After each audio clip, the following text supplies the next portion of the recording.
서문 시리즈 19번째 시간입니다. 모처럼 또 이 서문 시리즈로 우리 컴백했는데, 서문 시리즈는 성경이 총 66권인데 성경 각 책의 맨 앞에 있는 서문, 서론을 통해서 그 책 전체에 담겨있는 하나님의 은혜를 나누는 것이 서문 시리즈에 담겨있는 특별한 의미입니다. 오늘은 전도서의 서문을 우리가 함께 읽었습니다. 이게 인기 있는 베스트셀러들을 우리가 보면은 흥미진진하고 또 사람들이 많이 읽으니까 우리 관심을 유발하는데, 사실 솔직히 오늘 우리가 읽은 전도서는 사람들에게 별 인기가 없는 책인 듯 보입니다. 왜냐하면 전도서가 오해를 받아왔던 책이기도 한데, 한 단어가 반복되어 이 안에 소개가 되어 있기 때문입니다. 오늘 2절 말씀에 전도자가 이르되 헛되고 헛되며 헛되고 헛되니 모든 것이 헛되도다. 우리가 앞에만 읽었지만 이게 히브리 성경의 원문을 보면은 이게 마치 음악의 노래처럼 되어 있습니다. 그래서 몇 장 몇 절까지 쭉 내용이 있고, 오늘 이 헛되고 헛되니 모든 게 헛되도다, 이게 마치 후렴구처럼 반복이 되어 있습니다. 전도서 전체 12장 가운데 이게 38번이나 헤벨이라고 하는 이 헛되다라고 하는 이 말이 우리 마음을 그렇게 편하게 하지 않는 것 같습니다.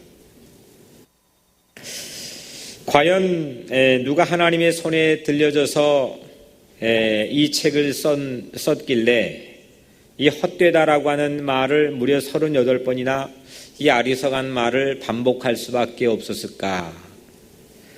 사람들은 이 단어 때문에, 이 헛되다라고 한 단어 때문에 이 책에 허무주의자가 썼다, 염세주의자가 썼다라고 하는 그런 오해를 하기도 합니다. 오늘 우리 이 책을 쓴 사람을 우리가 한번 생각해 보면, 보편적으로 1절에 나와 있는 말씀, 다윗의 아들 예루살렘의 왕 전도자의 말씀이라. 이 말씀 때문에 우리가 이 전도서의 저자를 솔로몬 왕으로 생각을 합니다. 그런데 400년 전, 지금도 정확히 1664년에 그로티우스라고 하는 아주 저명한 이 영성 학자와 또 우리 잘 아는 마틴 루터가 주장한 이래로 이 전도서를 쓴 사람은 솔로몬 왕이라고 보기에는 매우 어렵다.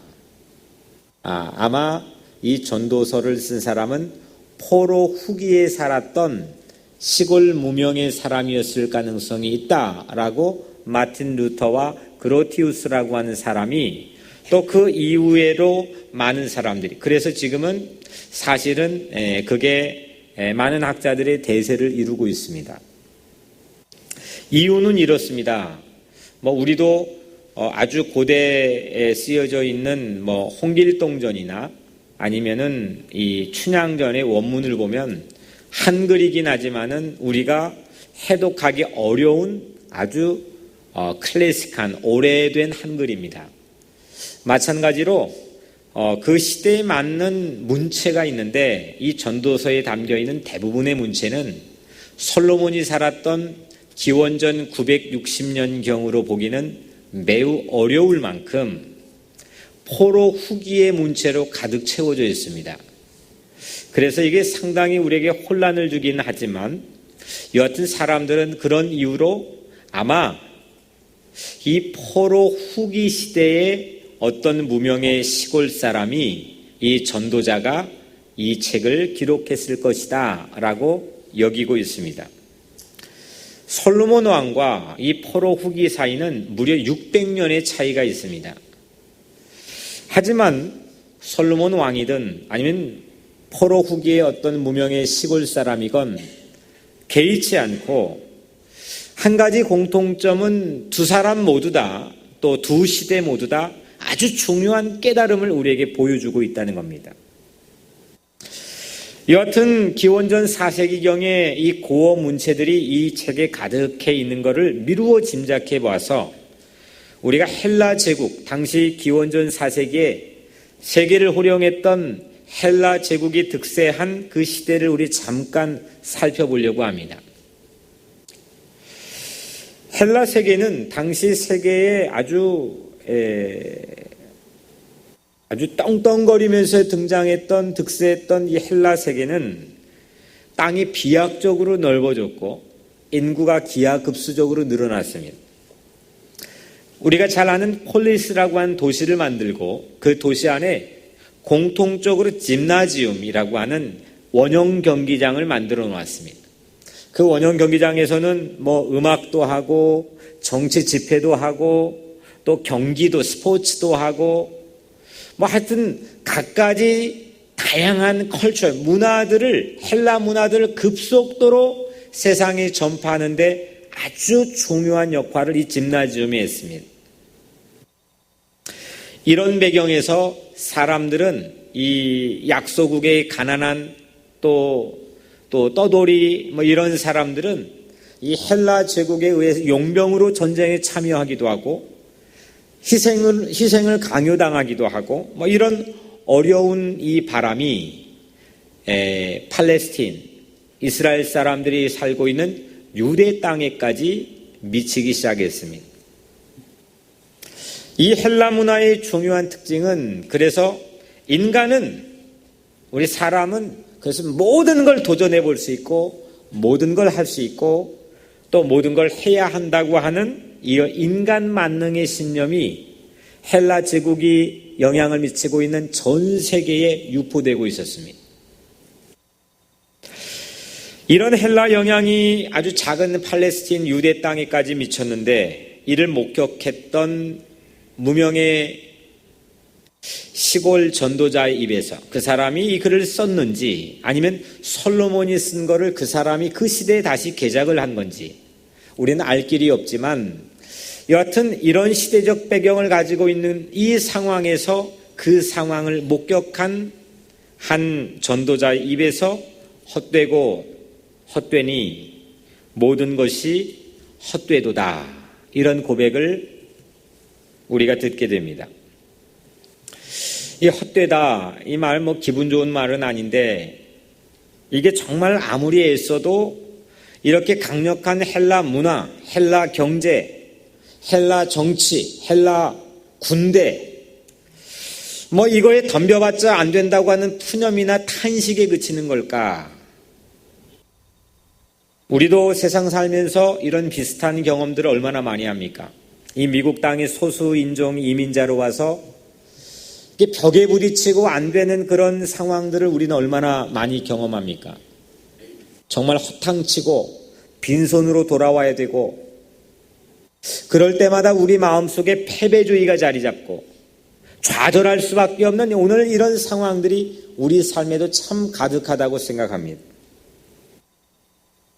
그런데 오늘 이 전도자의 헛되고 헛되도다 모든 게 헛되도다 이 고백은 해봐도 안 되고 이것도 두드려봐도 안 되고 그래서 탄식하고 푸념하는 그런 냉소적인 발언이 아니라 당시의 시대적 상황을 아주 적나라하게 아주 신랄 같은 그런 고발을 담고 있는 말이라고 하는 겁니다.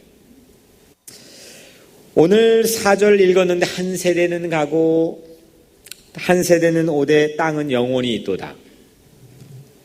페르시아 당시 헬라 제국이 아무리 강력할지라도 그 한 세대에 불과하다는 것. 오늘 이 전도자 입에서 튀어나온 말입니다. 헬라 복판 한복판에 살면서도 그 한 세대, 그 헬라 제국의 문화의 모든 영향에 파묻히지 않고 있다고 하는 오늘 이 전도자의 외침이 오늘 우리가 읽고 있는 서문의 말씀입니다. 우리는 한 세대는 가고 또 한 세대가 온다. 그러니까 지금 이 전도자는 시야 자체가 확 하고 튀어져 있습니다. 근데 한 세대는 고사하고 한 세대가 20년입니까? 한 40년입니까? 그 한 세대는 고사하고 1년 아니 하루를 벗어나는 시야조차도 갖지 못해가지고 눈앞에 내놓여 있는 아둥바둥한 그런 내 삶의 고민과 도전해오는 삶의 문제를 부여잡고 거기에서 벗어나지 못하는 삶을 살 때가 우리는 참 많이 있습니다. 근데 오늘 이 전도자는 그 강력한 기원전 4세기경에 세계를 호령하고 득세했던 헬라 제국인 문화 한복판에서 쥐 죽은 듯이 살 수밖에 없고 매일 당해야 되고 매일 피해보고 억압받아야 되는 그런 상황에서 그 한 세대를 뛰어넘어 헬라 제국 아무리 기고만장하게 뛰어봤자 이건 연기일 뿐 그 제국은 또 질 뿐 또 다른 세대가 온다. 야, 어떤 사람이길래 이런 넓은 시야의 역사적인 의식을 가지고 살았을까? 5절에 해는 뜨고 해는 지되 그 떴던 곳으로 빨리 돌아가고, 이건 단지 그냥 매일 그냥 그 밥에 그 남을 매너리즘에 빠질 만큼 매일 반복된 내 삶의 일상, 아우 지긋지긋하고 보링해, 이런 투로 우리가 느낄 수 있지만 그런 투가 전혀 아니라는 겁니다. 태양처럼, 당시 해처럼 헬라 제국이 세상에 떠올라 세상을 호령하고 있지만 그 언젠가 석양처럼 지는 법이고, 오늘 또 6절에 바람이 부는데 헬라의 문화의 바람들이 얼마나 거세게 부는지, 그 헬라 문화의 유행과 바람이 아무리 불어도 결국 불던 곳으로 돌아갈 뿐이라고 하는 이 넓은 역사의식을 가지고 있는 한 무명의 시골 전도자 입에서 듣고 있는 말씀이 오늘 이 전도자의 서문이라는 겁니다. 7절에 모든 강물은 다 바다로 흐르되 바다를 채우지 못하며 강물은 어느 곳으로 흐르든지 그리로 연하여 흐르느니라.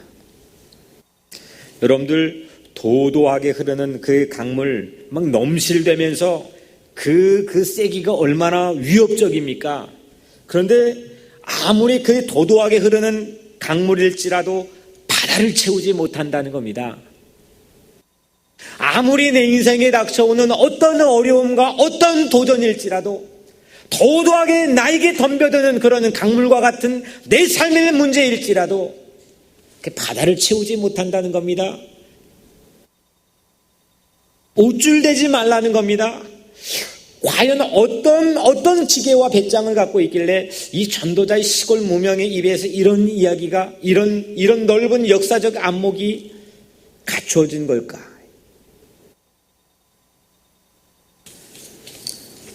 한 달 전에 뉴욕에서 그래도 제법 규모면으로 큰 프러싱 제일교회 새로 부임하신 김정호 목사님, 한 두세 달 전에 부임하셨는데, 그 목사님께서 한 달 전에 우리 교회와 또 저를 그 주일 대예배 설교에 인용했다고 하는 말을 방송을 통해 들었다고 한 언론인을 통해 제가 전해 들었습니다. 참 상당히 비중이 있고 또 상당히 많은 분량의 이야기를 우리 교회와 또 저를 인용해서 우리 김 목사님이 설교에 사용했다라고 한 이야기를 들었습니다.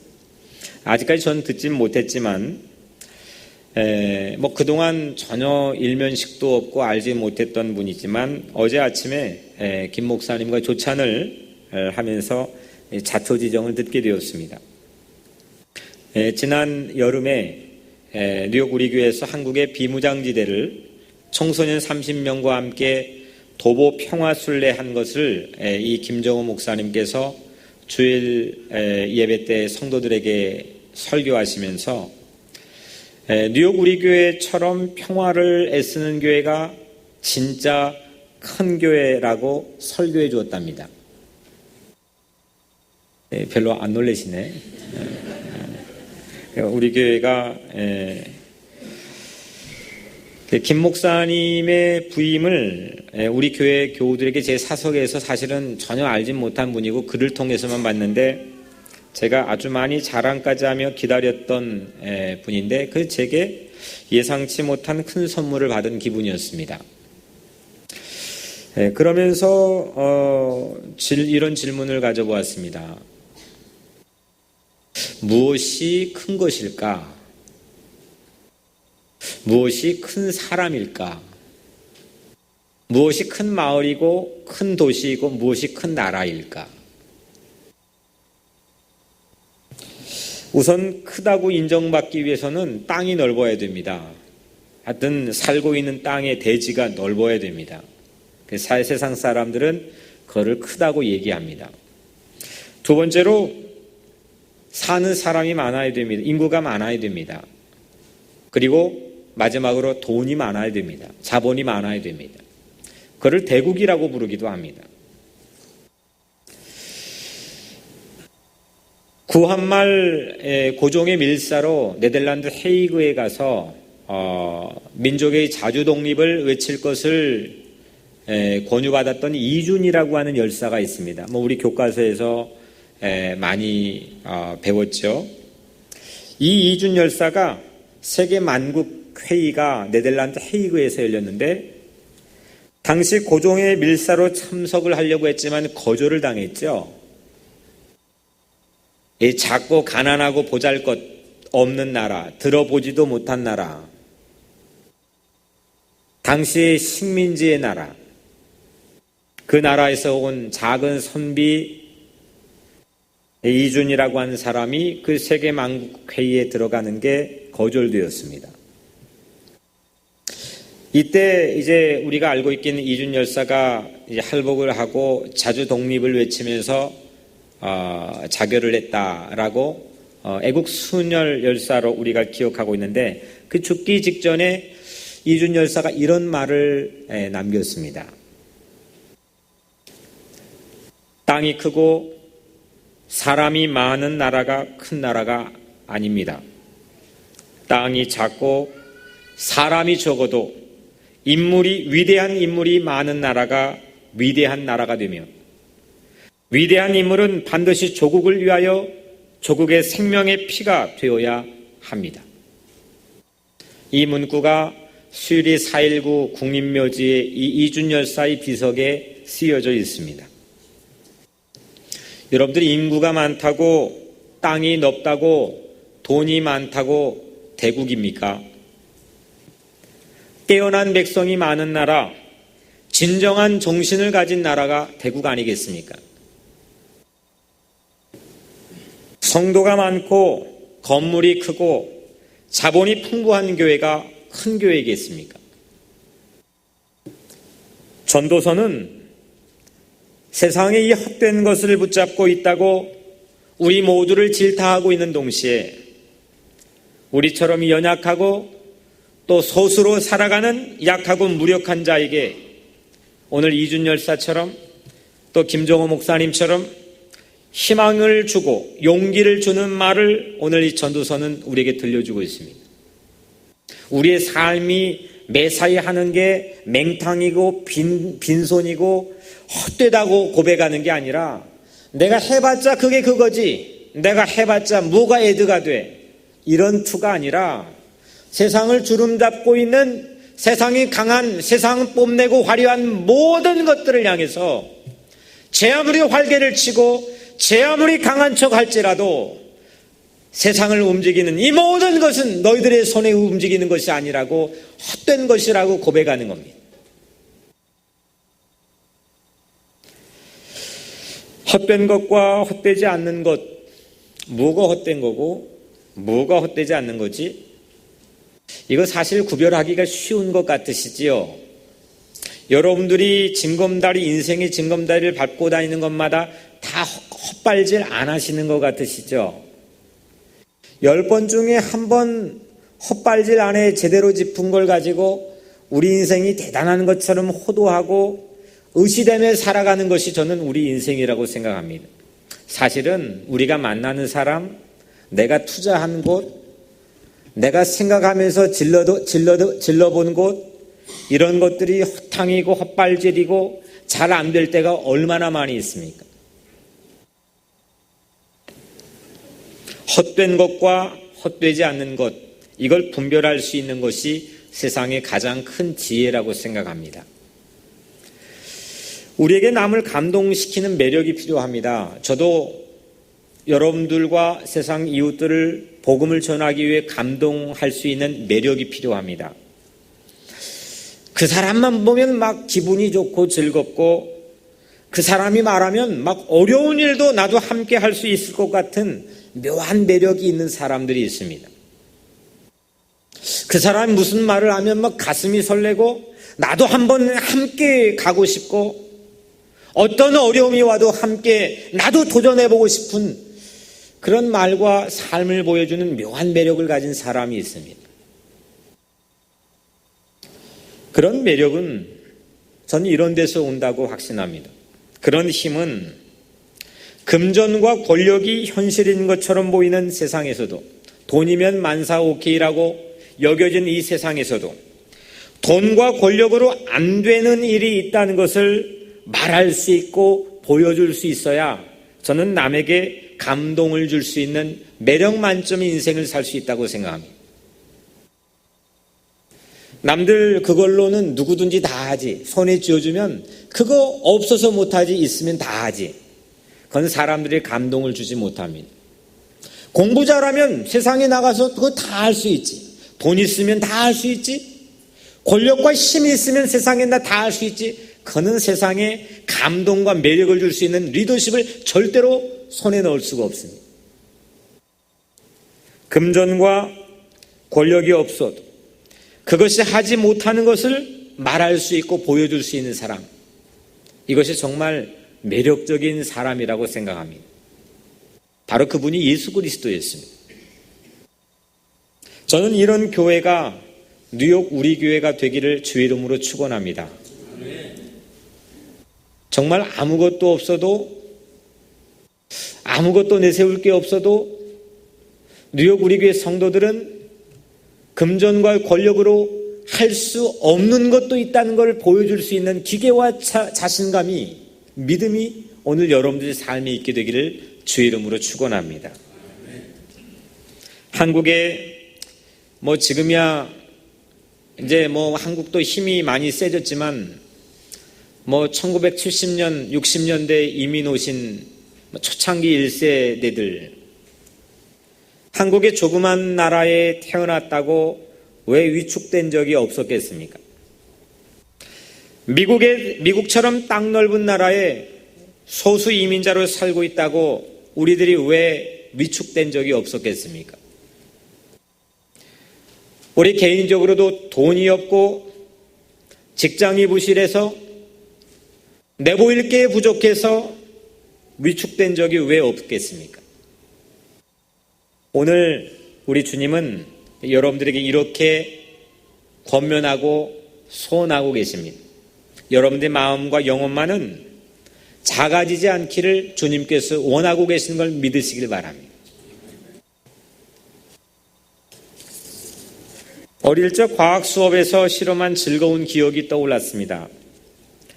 이게 개기 일식이 있던 날 해를 보려고 선생님이 깨어진 유리 조각을 가져오라 했습니다. 그 석유골로 같은 데다가 이 깨어진 유리 조각을 대고 그을음을 만들었습니다. 새카맣게 그을음을 만듭니다. 그리고 그 그을음을 가득 묻힌 유리 조각을 가지고 전부 운동장에 나가서 그 해를 향해서 바라봤습니다. 그 그을음이 묻은 유리 조각을 눈에 대고 해를 보면 정말 해가 빨간 단추처럼 보였습니다. 캄캄한 그을음만이 해를 볼 수 있게 해줬습니다. 여러분들, 무엇이 해입니까? 멀쩡한 눈으로는 세상의 큰 것만 해처럼 여기며 우리를 위축시키고 있습니다. 그런데 모든 것을 헛된 것으로 바라볼 수 있는 우리 눈에 세상에 헛된 것을 볼 수 없게 만드는 그을음을 우리가 갖게 된다면 우리 진정한 삶의 태양을 바라볼 수 있다고 생각합니다. 오늘 전도서에서 왜 이렇게 헛되고 헛되다를 이렇게 많이 반복했을까? 이건 마치 음악의 리듬처럼 이걸 곳곳하게 아주 적재적소에 넣어서 이걸 어떻게 이렇게 왜 했을까? 여러분들 허망한 것을 볼 수 있을 때, 헛된 게 무엇인지를 분별할 수 있을 때에 저는 큰 것을 볼 수 있다고 생각합니다. 이게 헛된 건지, 이게 큰 건지, 이게 진짜인지 아닌지 무언지 도무지 감이 잡히지 않는 사람, 그 사람은 그냥 감으로 사는 겁니다. 무엇이 큽니까? 정말 이 땅에서 여러분 무엇이 크다고 생각하십니까? 이 땅의 모든 만물을 주관하시고 창조하신 하나님 한 분만이 이 땅의 가장 큰 분임을 여러분들 믿으시기를 바랍니다. 유대판 이준 열사인 바울이 이렇게 말씀했습니다.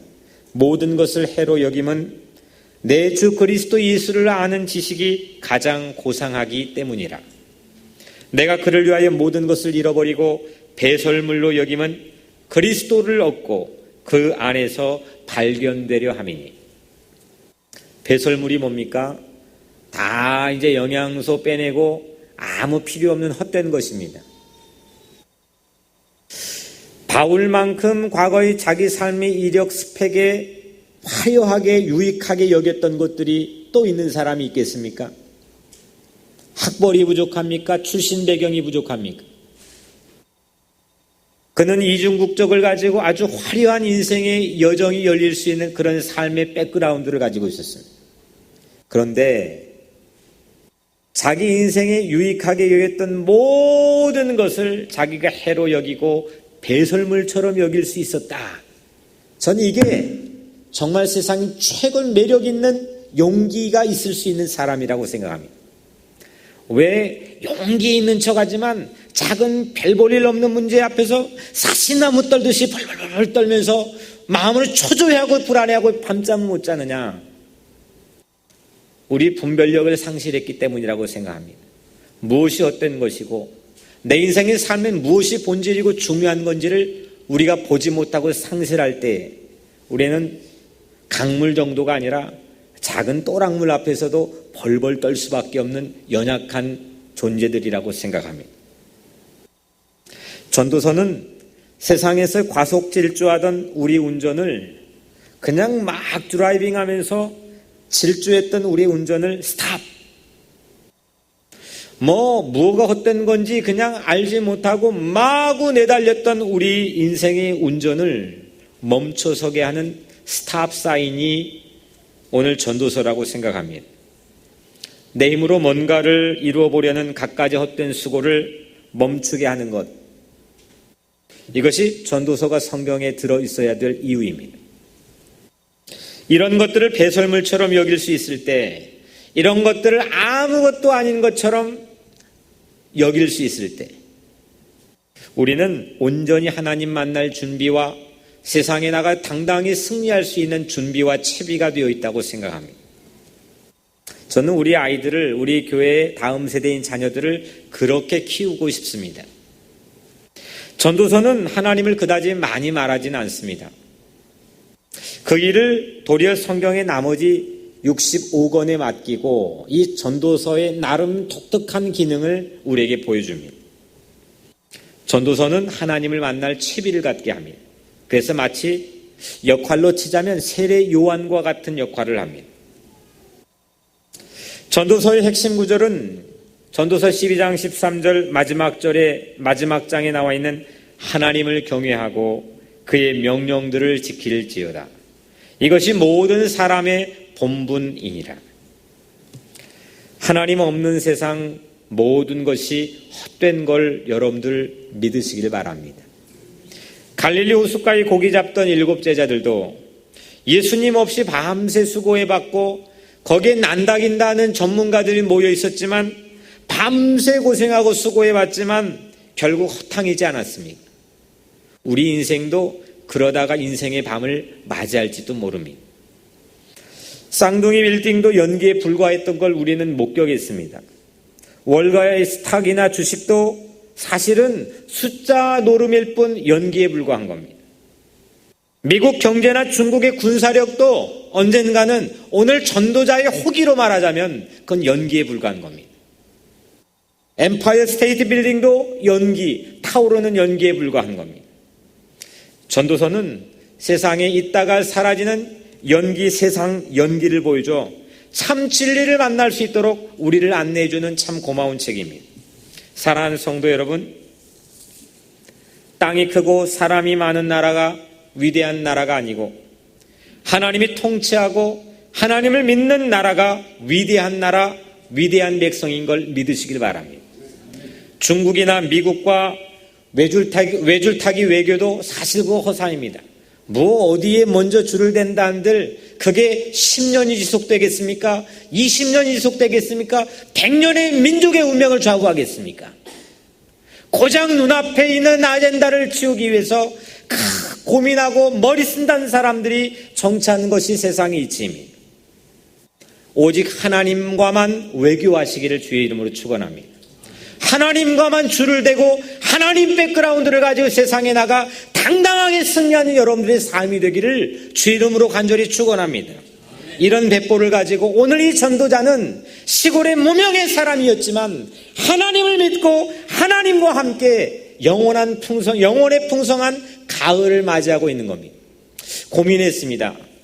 이 헛되다고 하는 이 전도자의 고백의 뉘앙스를 알고 난 후에 이 헛됨의 반대말이 뭘까? 우리 인생에 늘상 허탕치고 빈손일 때가 많은데 이 헛되다고 하는 반대말이 뭘까? 국어사전도 찾아보고 이리저리 책도 찾아봤습니다. 마땅한 단어가 떠오르지 않았습니다. 근데 기도한 중에 하나님이 제게 감동을 주셨습니다. 아, 가을이구나. 내 영혼에 빈손으로 맞이하는 시즌이 아니라 하나님께서 일하셔서 내 인생과 함께 하셔서 하나님 바라보고 하나님 믿어서 내 인생의 풍성한 가을을 맞이하는 그런 우리의 삶의 이야기를 만들었으면 좋겠다는 생각을 했습니다. 십자가 사랑의 열매, 평화의 열매, 내 영혼의 풍년을 맞이하는 특별한 가을을 맞이하시기를 주의 이름으로 간절히 축원합니다. 세상 많은 사람들이 괜찮아 보이는 것 같지만 만나보면 전부 다 헛되는 마음 때문에 헛되다고 하는 푸념과 절망 때문에 탄식하고 있습니다. 하지만 여러분들 어깨를 펴십시오. 당당하십시오. 내 인생에 하나님께서 위대한 추수를 기대하고 내 인생의 새로운 가을을 준비하도록 하시는 오늘 이 시간, 하나님 바라보고 하나님을 경외하고 하나님의 계명을 지켜 여러분들의 삶의 새로운 시즌을 맞이하게 되기를 주의 이름으로 간절히 축복합니다. 기도하겠습니다. 사랑이 많으시고 은혜로우신 아버지 하나님, 오늘 아침에 출근했다가 저녁에 돌아오며 축 처진 어깨로 절망하고 좌절하며 빈손과 허탕으로 살아간 이민자들의 삶의 모습일 때가 얼마나 많이 있습니까? 큰 교회, 큰 나라, 큰 집, 큰 직장 바라보며 내 삶을 엄습해오는 열등감 가운데 외로움에 빠져 살아갈 때가 우리 인생에 얼마나 많이 있습니까? 하나님, 오늘 이 전도자, 이 시골의 무명의 전도자처럼 하나님 우리 마음에 새로운 기운을 불어넣어 주옵소서. 새로운 피조물이 되게 도와주옵소서. 하나님을 믿고 경외하여 우리의 삶에 헛되지 않는 귀한 인생이 될 수 있도록 우리를 축복하여 주옵소서. 예수 그리스도 이름으로 간절히 기도드리옵나이다. 아멘.